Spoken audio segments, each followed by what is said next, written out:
반갑습니다. 메가스터디 수학영역 장민입니다. 자, 이제 여름방학입니다. 얘들아, 자, 여름방학 놓치지 않을 거죠?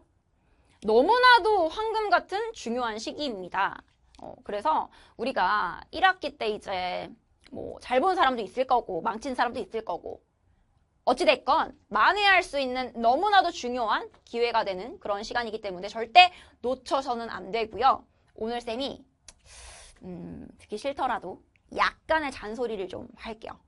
자, 어떤 잔소리냐면 일단 여름방학은 얘들아 기말고사가 끝나자마자 직후부터라고 생각하세요. 이게 기말고사 끝나면 아이들의 해방감에 너무너무 기분이 좋아가지고 막 학교의 학기 중 분위기도 진짜 어수선하고 그리고 막 이 수업 시간 외에 막 쉬는 시간, 자투리 시간 이용했던 것들도 다들 막 국적국적 모여가지고 떠들고 이렇게 분위기가 확 바뀌거든요. 그런데 그냥 우리는 바로 방학이라고 생각하고 이 다시 모드를 집중하는 모드로 스위치를 바꾸는 거야. 그래서 이게 여름방학은 안 그래도 겨울방학보다 훨씬 짧잖아요? 그러니까 기말고사 직후부터라고 생각하시면 그래도 열흘 이상은 가져갈 수 있어. 그래서 그렇게 해야 여름방학이 훨씬 더 길게 확보가 되기 때문에 짧은 여름방학을 보완하기 위해서는 기말고사 끝나자마자부터 여름방학이라고 생각하고 우리가 여름방학 때 무엇을 계획할지 정확하게 잡고 그것을 수행해 나갑시다. 자, 그 다음에요. 얘들아, 방학 됐다고 해서 기상시간, 취침시간 절대로 늦추지 마세요. 이게 이제 강제성이 없다 보니까 뭐 학교 가야 된다라는 그런 이제 강제성이 없으니까 아이들이 일어나는 시간도 늦춰지고 잠자는 시간도 늦춰집니다. 핸드폰 하다가 컴퓨터 하다가 이런 식으로 늦춰지게 되는데 이게 또 다시 개학을 하게 되면요. 이 사람의 바이오 리듬이 다시 학기 중으로 바꾸는 데까지 한 달 이상이 걸려. 그러면 그 시간 동안 완벽하게 우리가 이 뇌를 팽팽팽팽 돌려가면서 집중을 해야 하는 그러한 이 수업 시간을 그렇게 못하게 보내는 기간이 생긴단 말이야. 그게 얼마나 아까워. 그렇기 때문에 기상 취침 시간은요. 그냥 평소 학기 중이라고 생각하시면서 그 페이스 그대로 가져가세요. 알겠지? 자, 그리고요. 여름방학 동안 우리가 무엇을 할지 그냥 무작정 열심히 보내야겠다라고만 하지 마시고 예를 들어서 내가 공통수학을 2를 2회 독하겠다. 아니면 뭐 예를 들어 어떤 문제집을 끝내겠다. 이런 식으로 구체적인 목표를 잡으세요. 그래서 구체적인 목표를 딱딱딱딱 잡고 그러면 1주차에는 얼마만큼 끝낼 건지 2주차에는 얼마만큼 끝낼 건지 주차별 계획을 조금 더 정확하게 세우세요. 그 다음에 그 주가 될 때마다 일자별로 월요일에는 무엇을 얼마만큼 하고 화요일에는 무엇을 얼마만큼 하고 이런 식으로 조금 더 구체적으로 처음엔 넓게 그리고 점점 좁게 구체적인 계획을 세우셔야 훨씬 더 효율적으로 여름방학을 보내실 수 있습니다. 자, 그 다음에요. 마지막으로 나를 위한 보상, 적절한 휴식 시간은 반드시 필요해요. 이게 또 내가 1학기를 망쳐가지고 정말 제대로 여름방학을 보낼 거야. 그래서 쉬지도 않고 진짜 미친 듯이 열심히 해야지 라고 막 달리기만 하다 보면 분명히 지쳐요. 또 덥잖아. 그러다 보니까 이게 이 뒷심이 또 부족해질 수도 있단 말이야. 그래서 선생님은 이 적절한 휴식 시간은 반드시 필요하다고 생각합니다. 뭐 예를 들어서 일주일에 한 번은 예를 들어 이런 식인 거야. 월, 화, 수, 목, 금, 토는 계획을 짜. 그래서 열심히 계획한 대로 살아. 그런데 그 계획을 뭐 예를 들어서 뭐 3분의 1씩 며칠을 못 지켰어? 그러면 그 남은 계획한 그 양들을 내가 정한 휴식날 하는 거야. 일요일이라든지. 그래서 만약에 내가 월화수목금토에 계획한 것들을 다 하면 일요일은 완벽하게 그냥 즐기기만 해도 되는 휴식 시간이 되는 거예요. 아니면 좀 못한 게 있으면 그 못한 것을 다시 더 메꿔보는 그러한 시간이 되는 거지. 그래서 이런 식으로 나를 위한 정확한 보상, 휴식 시간이 있어야만 우리가 이제 지치지 않고 페이스를 끝까지 가져갈 수 있다. 아시겠죠? 너무 그렇게 듣기 싫은 잔소리는 아니었지? 자, 그리고요. 우리 이제 선생님한테 이 방학 동안 어떻게 이제 공부해야 될까 몇 가지 이 질문이 좀 남겨진 게 있어가지고 그거에 대해서 사연을 좀 읽어드리면서 답변을 드리려고 해요.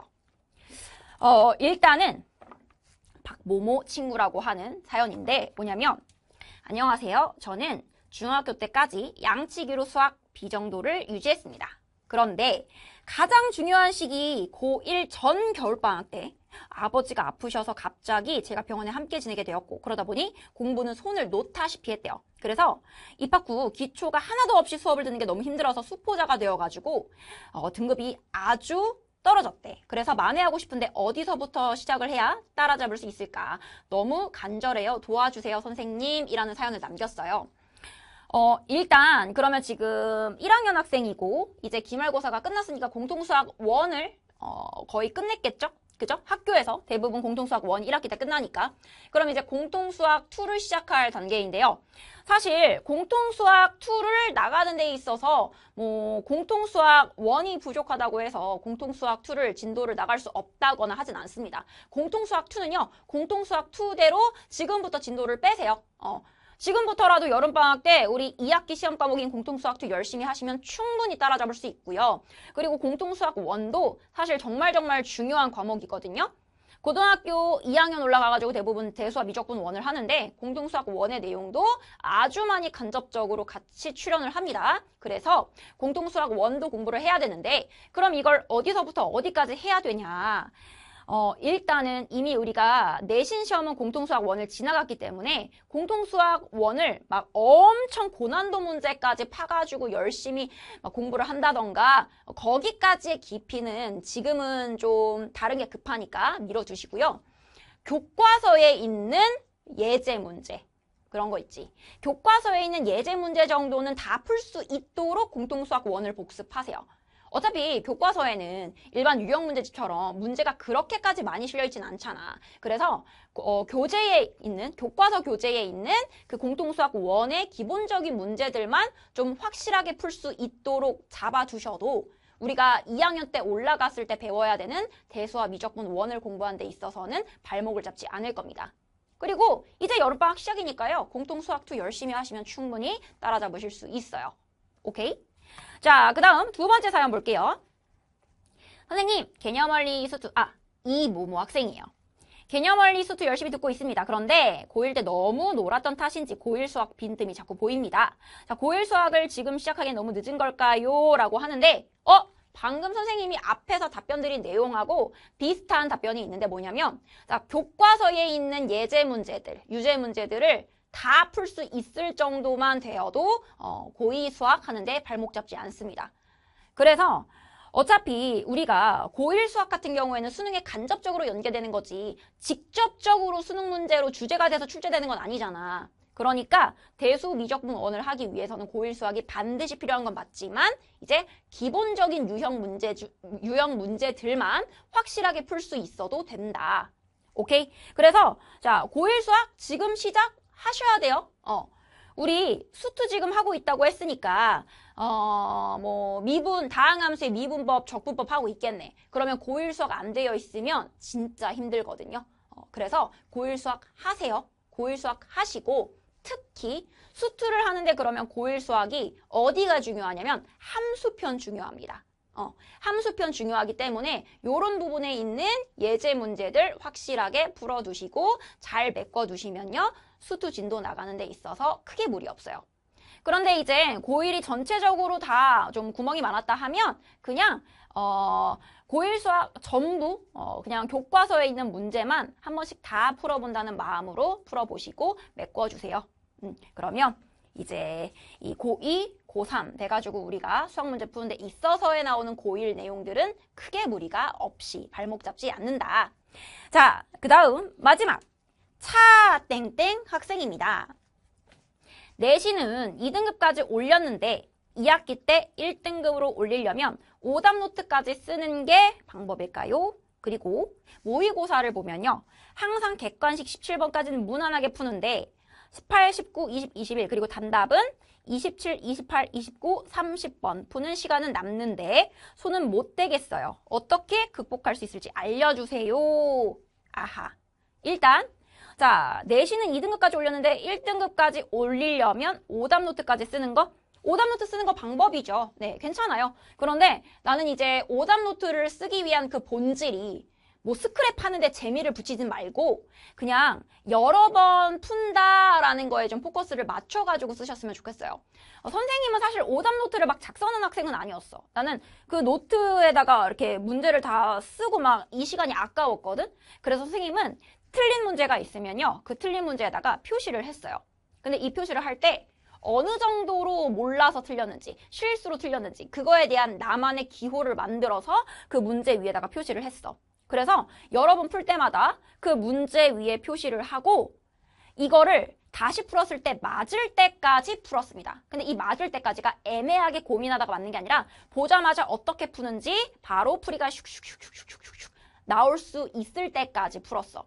그래서 그런 식으로 어차피 2등급이면 이제 어느 정도 좀 성적이 나오는 친구니까 틀리는 문제가 그렇게까지 많지는 않을 거야. 그치? 그래서 그런 문제들을요. 선생님은 좀 고민하는 시간을 살짝 길게 가져가 봤으면 좋겠어요. 이 살짝 길게 가져간다라는 게 내가 막 다른 거를 해야 되는데 그 시간을 다 잡아먹을 만큼은 아니고 적절하게. 내가 예를 들어서 어떤 한두 문제를 좀 모르는데 고민을 하고 싶다라고 하면 이 한두 문제만큼은 해설지를 보지 않고 계속 고민을 해보는 거야. 그래서 계속 고민을 해보는 게 예를 들어서 뭐 하루 이틀을 갔는데도 계속 고민이 되고 안 풀렸다라고 한다면 그때서야 해설지를 약간 참고해가지고 힌트를 얻어서 다시 고민해보고 이런 식으로. 그러니까 틀린 문제가 많지 않다면요. 이런 식으로 좀 어려운 문제, 모르는 문제를 자꾸자꾸 고민해가지고 이 사고력을 기르는 연습을 하시는 게 도움이 돼요.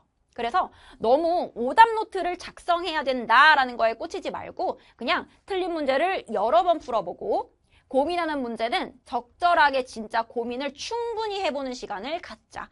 그래야 좀 사고력이 늘 수 있다. 그래서 우리 친구가 모의고사를 보면 항상 진짜 어려운 문제에 해당하는 번호들은 정말 손을 못 대겠다고 했는데 이것도 마찬가지의 방법으로 해보세요. 성적이 보니까 어느 정도 나오는 친구네. 그러면 이 문제들도요, 충분히 풀 수 있습니다. 그런데 이게 어려운 문제를 고민하는 습관을 안 가지게 되면 점점 진짜 사고가 닫히거든요. 그래서 선생님은 어디까지 고민해 보냐면 이렇게 푸는 게 맞나 싶은 정도도 한번 시도를 해봐. 근데 그러다 보면 근데 진짜 이렇게 푸는 게 맞네 해서 풀리는 문제들이 생겨요. 그러니까 고민하는 연습을 적절하게 시간을 내가 잘 좀 컨트롤하면서 그 시간을 충분히 가지시면요. 정말 사고력이 확장이 된다. 어차피 우리가 지금 대입을 위해서 보는 시험은 뭐 엄청나게 막 천재를 발굴하기 위해서 풀어야 되는 그런 문제가 아니잖아. 그러니까 그 정도를 푸는 데의 사고력은 얼마든지 확장될 수 있거든요. 그러기 위해서는 좀 고민을 충분히 하는 시간이 필요하다. 그래서 오답 노트를 내가 작성하는 게 더 효율적일 것 같다라고 생각하시면 오답 노트 작성하세요. 하셔도 좋고 왜냐면 이제 틀리는 문제가 그렇게 많지는 않을 테니 하지만 오답 노트를 작성하는 데 있어서 시간적으로 좀 비효율적이다 싶으면 내가 이 문제를 여러 번 풀면서 그 여러 번 푸는 거에 대한 나만의 사인을 만들어서 그게 완벽하게 수월하게 풀릴 때까지 풀자. 아시겠죠? 자, 그래서 우리 요렇게 선생님이 몇 가지 사연에 대해서 좀 답변까지 해드리는 시간 가졌고요. 얘들아, 이제 진짜 본격적으로 여름방학 시작이니까 우리 후회 없이 보내가지고 2학기 때는 진짜 훨훨 날아봅시다. 아시겠죠? 그러면 정말 보람차게 보낼 거라고 믿을게. 자, 쌤은요, 또 다른 강의 그리고 캐스트 영상에서 다시 나타나도록 할게요. 안녕!